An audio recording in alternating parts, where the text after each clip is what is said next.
कोणार्क, अपना शहर अपनी बात। थाने की सबसे बड़ी यात्रा यानी कि मलंग बाबा की यात्रा जो है 30 जनवरी से शुरू होने जा रही है, जो कि 7 फरवरी तक चलेगी। इस यात्रा को पूरी तरीके से सुरक्षित और इस यात्रा को सफल बनाने के लिए महाराष्ट्र पुलिस द्वारा जो है कड़ा बंदोबस्त किया जाता है हर वर्ष। ऐसे में कड़ा बंदोबस्त किया गया है, तो इसी के बारे में अधिक जानकारी देने के लिए हमारे साथ मौजूद हैं उल्लासनगर कैंप क्रमांक 5 के हिल लाइन पुलिस स्टेशन के पुलिस निरीक्षक धनंजय डोपोरकर जी। सर, जिस तरीके से ये जो यात्रा है शुरू होने जा रही है और बड़ी तादाद में जो है लोग यहाँ पे श्रद्धालु आते हैं, देश विदेश से जो है यहाँ पे जो है अपनी मन्नतें पूरी करने आते हैं, इस मेले में शामिल होने के लिए आते हैं। तो इन सब चीज़ों को ध्यान में रखते हुए किस तरीके का इस बार जो है बंदोबस्त किया गया और कितनी पुलिस बल जो है तैनात किए गए हैं? अभी ये जो बंदोबस्त है वो 2 हिस्सों में बटा हुआ है। 29 तारीख से पहला हिस्सा बंदोबस्त का शुरू हो चुका है और बाद में 3 तारीख को पालकी जाने वाली है, जो सबसे बड़ा दिन माना जाता है। 3 से सवेरे से 4 के सवेरे तक, उसके लिए 2 तारीख को अलग से बंदोबस्त लगने वाला है। तो बहुत बड़ी तादाद में हमारे पुलिस आयुक्त साहब ने हर साल के मुताबिक और जॉइंट कमिश्नर साहब ने तगड़ा बंदोबस्त दिया है। उसमें खुद जॉइंट सीपी साहब ऊपर जा चुके हैं, पूरा मुआयना करके मार्गदर्शन कर चुके हैं, आदरणीय लक्ष्मी नारायण साहब। उसके बाद में हमारे एडिशनल कमिश्नर शेलार साहब, इनके मार्गदर्शन में ट्रैफिक के डीसीपी मैडम रश्मि करंदीकर मैडम, हमारे डीसीपी साहब वसंत यादव साहब, उसके बाद में डीसीपी पराग मनेरे साहब, जोन 3 कल्याण के संजय यादव साहब, ये साहब लोग बंदोबस्त में आने वाले हैं, मदद करने वाले हैं। उसके बाद में 5 या 6 असिस्टेंट कमिश्नर आने वाले हैं, मानिकराव बाकरे साहब, ट्रैफिक के डुबल साहब, उसके बाद में मुख्यालय के तोटावार एसीपी तोटावार साहब और मुख्यालय के 2 असिस्टेंट कमिश्नर आने वाले हैं। मेरे साथ 11 पुलिस निरीक्षक आने वाले हैं अलग अलग पुलिस थानों से। 40 से 50 पुलिस उपनिरीक्षक, सहायक पुलिस उपनिरीक्षक आने वाले हैं। 400-500 होमगार्ड और 700 पुलिस वाले बड़ी तादाद में मौजूद रहेंगे। 8 पुलिस स्टेशन के 8 वीडियो कैमरामैन, उसके बाद में टॉर्चेस रहेंगी। सीसीटीवी के अंडर ऑब्जर्वेशन में पूरा बंदोबस्त रखा गया है। उसी के साथ साथ वहाँ ऊपर मोबाइल फ़ोन नहीं चलते, इसलिए वॉकी टॉकी से पूरा हमारा कम्युनिकेशन जो है एक दूसरे के साथ वॉकी टॉकी के सहारे होगा। और खुद हमारे डीसीपी साहब भी ऊपर आने वाले हैं मेरे साथ में।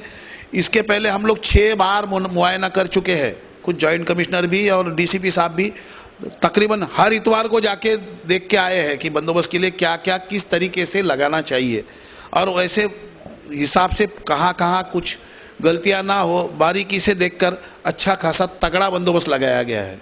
सर, ये तो होगी बंदोबस्त की बात है। जिस तरीके से सैलानी बड़ी तादाद में वहाँ आते हैं हर वर्ष की तरह, तो उन लोगों के लिए किस तरीके के जो है आदेश हैं और किस तरीके की जो है वहाँ पे उन लोगों के लिए सुरक्षा की गई है इस बार? उनकी सुरक्षा के लिए जो सैलानी है, जो भक्तगण है, जो भाविक है, जो बाबा के आशिक है, तो कुछ लोग ऐसा सोचते हैं कि हाजी मलंग बाबा है कि श्री मलंग बाबा है, बात तो एक ही है। और वहाँ हिंदू मुस्लिम एकता का प्रतीक ये हमारा हाजी मलंग जो पहाड़ है, ये जो हाजी मलंग बाबा है, ये हिंदू मुस्लिम एकता का प्रतीक है। बड़ी तादाद में हिंदू मुस्लिम नहीं सारे मजहबों के लोग वहाँ आते हैं, लाखों की तादाद में आते हैं। 3 तारीख को एक ही दिन में कम से कम 1.5 से 2 लाख आएंगे और पूरे 4-5 दिन में 5 से 6 लाख लोग श्रद्धालु वहाँ दर्शन के लिए आने वाले हैं। उनसे एक ही अपील है कि उनकी सुरक्षा का पूरा कड़ा इंतजाम किया गया है। जगह जगह पर पुलिस तैनात है, उनके साथ में वॉकी टॉकी है और सादे कपड़ों में अलग से कोई छेड़छाड़ ना हो, कोई चोरी चकारी ना हो, इसलिए सादे कपड़ों में भी पुलिस अलग से लगाई गई है। किसी को भी कोई तकलीफ है तो बंदोबस्त का जो पुलिस है उसे बताया जाए। एक दूसरे के खिलाफ कोई जुलूस नारेबाजी ना की जाए। सबको नीचे जिनका क्रिमिनल रिकॉर्ड है आसपास के गांव में, उन सबको नोटिस दी गई है कि आप किसी भी तरीके से वहां कोई अगर गड़बड़ या इसके लिए अगर आप कारण साबित हुए या आपके कारण हुई तो आपको बख्शा नहीं जाएगा। आप लोग अंडर ऑब्जर्वेशन या आपके ऊपर पुलिस की नज़र है, ऐसा नोटिस उनको दिया गया है। जितने बेचने वाले फूल साहित्य से लेके, होटल वाले से लेके, जो भी फोटोग्राफर है, पूजा साहित्य वाले हैं, जितने भी जिस तरीके से व्यापारी है, सबको दिया गया है कि उनका चूल्हा जो है वो चूल्हा पिछवाड़े में रखा जाए, ताकि सैलानी का धक्का, भक्त का धक्का लग के वहाँ कोई गर्म तेल या अंगार ना पकड़े। अपना रॉकेल इस्तेमाल अगर करते हैं तो भी वो चूल्हा दुकान के पीछे, होटल के पिछवाड़े साइड में रखना चाहिए। कोई भी झंडा नहीं लगेगा। झंडे की वजह से एक बुरी बात है हमारे देश में कि झंडों की वजह से अलग अलग कलर के झंडे होते हैं, उसको मानने वाले और उसकी वजह से फसाद या गड़बड़ पैदा होती है। इसलिए ये साल सिर्फ ट्रस्ट का एक झंडा, जो झंडा वंदन आज हो चुका है, उसके सिवा झंडों के लिए मनाही किया गया है। 2, 3 और 4 तारीख के लिए लाठियों के लिए भी मनाही किया गया है। कोई किसी भी तरीका हथियार मनाही किया गया है। व्यापारी लोग हैं वो अपना टेबल कुर्सी उसका सामान यात्रियों के रास्ते में रखते हैं, उनको मनाही किया गया है। उसके बाद में उन्होंने सुचारू रूप से जो परमिशन उनको लगती है लेना चाहिए। सुरक्षित तरीके से इलेक्ट्रिक सप्लाई लेना चाहिए। आकोड़े मत डालो, चोरी मत करो। एमएसईबी वालों का, विद्युत विभाग का पथक घूमने वाला है पुलिस के साथ में। कोई बदमाशी ना कर सके इसलिए भी उनके साथ में पुलिस है और पुलिस के साथ में उनको रखा गया है।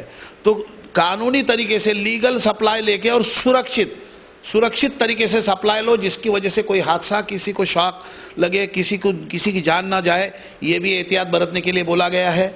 इसी के साथ भावी को, यात्रियों के लिए एक उनको हम लोग सूचना या उनको एक आह्वान करना चाहते हैं कि कोई भी अगर संशयास्पद व्यक्ति और किसी की हाल चाल या कोई गुट उनको नजर आता है तो बंदोबस्त में नजदीक जो पुलिस है उसके कानों तक पहुंचा दो। हम तुरंत हरकत में हम लोग आ जाएंगे। आला अफसर से लेके जवान तक सब सतर्क है। होमगार्ड के जवान साथ में है। उसी तरीके से कोई चीज, लावारिस चीज कोई छोड़ता है और शक पैदा होता है तो तुरंत पुलिस के नजर में लाके दो। हमारा बॉम्ब डिस्पोजल पथक जो है, बॉम्ब शोधक नाशक पथक, उसका जो हमारा अच्छा ट्रेन किया हुआ जो डॉग है उसके जरिए तहकीकात वो भी हो रही है। उसी के साथ साथ पालकी की जगह पे भी चारों तरफ से अच्छा तगड़ा बैरिकेडिंग